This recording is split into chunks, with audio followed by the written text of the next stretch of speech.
तो friends, a very warm and a very lovely good morning to all of you. Friends, हम solve कर रहे हैं पूरी मैकेनिकल इंजीनियरिंग के सभी गेट प्रीवियस ईयर क्वेश्चंस को, और हमारी सीरीज के सभी क्वेश्चंस आपको मेरी मोबाइल ऐप और मेरी वेबसाइट दोनों ही जगह पे मिल जाएंगे। तो आज का जो हमारा अगला न्यूमेरिकल है that's related to mechanical vibrations, that's related to the topic springs in series and parallel.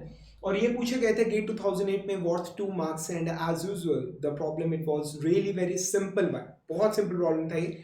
तो प्रॉब्लम था क्या? The natural frequency of spring mass system is, the natural frequency of spring mass system is, ये diagram आपके सामने बना हुआ था। तो इसमें बेसिकली क्या है, यहाँ पर एक वॉल है आपके पास, यहाँ पर एक फिक्स्ड वॉल है, ठीक है, दोनों तरफ दोनों एंड्स पे वॉल है, और यहाँ पर एक स्प्रिंग है, यहाँ पर एक स्प्रिंग है, और बीच में जुड़ा हुआ है मास m। आपको स्प्रिंग्स की स्टिफनेस आपको दे रखी है। पहले स्प्रिंग की स्टिफनेस है 4000 न्यूटन पर मीटर, और दूसरे स्प्रिंग की जो स्टिफनेस है दैट 1600 न्यूटन पर मीटर। जो मास है दैट इज 1.4 किलोग्राम। ये चीज आपको यहां तक क्लियर हो रही है? ठीक है। तो हमें इस पूरे सिस्टम की नेचुरल फ्रीक्वेंसी निकालनी है। ऑप्शंस है 8 हर्ट्ज, 10 हर्ट्ज, 12 हर्ट्ज, 14 हर्ट्ज। मतलब सबसे पहली चीज तो है कि आपको जो आंसर निकाला है वो साइकिल्स पर सेकेंड यानी हर्ट्ज में निकालना है। ये चीज यहां तक आपको क्लियर हो रही है? ठीक है। तो आइए इसको सॉल्व करते हैं। अब यहां पर ना मैंने ये चीज पहले भी आपको कई बार बताई भी है, कई न्यूमेरिकल्स भी सॉल्व करवाए, और मैंने आपको ये भी कहा है कि ये बहुत ज़्यादा पूछा जाता है कॉम्पिटिटिव एग्जाम में, ये वाला केस जिसमें मास के दोनों तरफ स्प्रिंग होता है। ठीक है। तो सबसे पहला तो प्रॉब्लम में स्टेप वन तो ये होता है कि आपको आइडेंटिफाई करने की जो प्रॉब्लम है वो सीरीज की है या पैरेलल की है। अब आप जानते हो कि जो सीरीज की प्रॉब्लम होती है उसमें डिफ्लेक्शंस जो है वो ऐड होती हैं, और लोड दोनों सभी स्प्रिंग्स के अंदर सेम रहता है। पर पैरेलल के अंदर जो लोड है, लोड वो डिवाइड होता है स्प्रिंग्स के अंदर, और डिफ्लेक्शन सभी स्प्रिंग्स में बराबर आती है। ठीक है।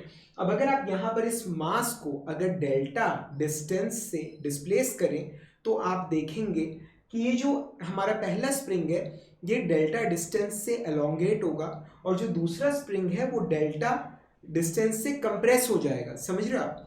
तो जो कंप्रेशन है या जो एलोंगेशन है उसका मैग्नीट्यूड जो है, मैग्नीट्यूड वर्ड यूज कर रहा हूं, उसका जो मैग्नीट्यूड है वो दोनों केस में सेम आ रहा है। ठीक है। So basically this is a case of springs in parallel. ठीक है। तो ये केस ध्यान रखना जिसमें मास के दोनों तरफ स्प्रिंग होता है, वॉल से जुड़ा हुआ है, एक में जितना एलोंगेशन आएगा उतना दूसरे में कंप्रेशन आता है। ये पैरेलल का केस है, बहुत ज्यादा पूछा जाता है, ध्यान रखना। समझ आए? ठीक है। तो आइए अब इसको, ये पैरेलल का केस है तो आइए देखते हैं इक्विवेलेंट स्टिफनेस कितनी आ रही है।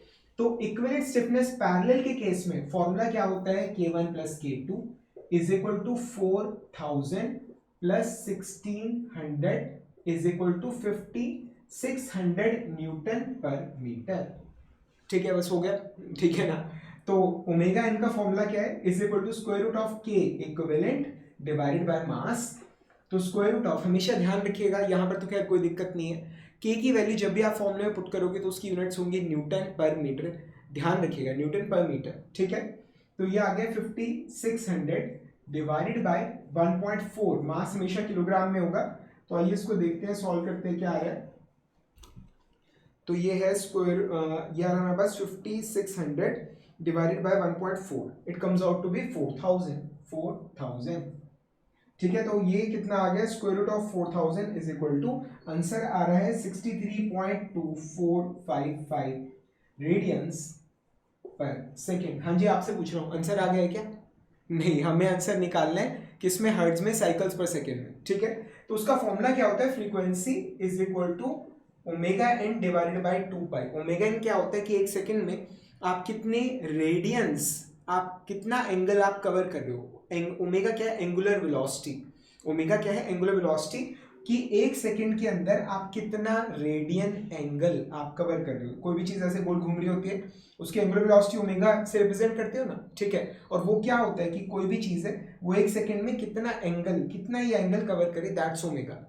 अब एक पूरा जो सर्कल होता है वो 2 पाई एंगल का होता है, पूरा यहां से लेकर यहां तक पूरा 360 डिग्री रेडियंस में 2 पाई के बराबर होता है।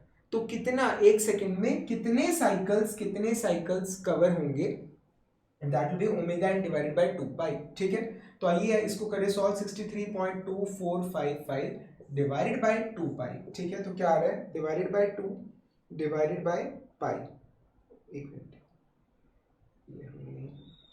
Divided by pi. ठीक है, so it comes out to be 10.0658 hertz, 10.0658 hertz. तो ऑप्शन क्या है, option B. So friend that's how we solve this such a simple problem.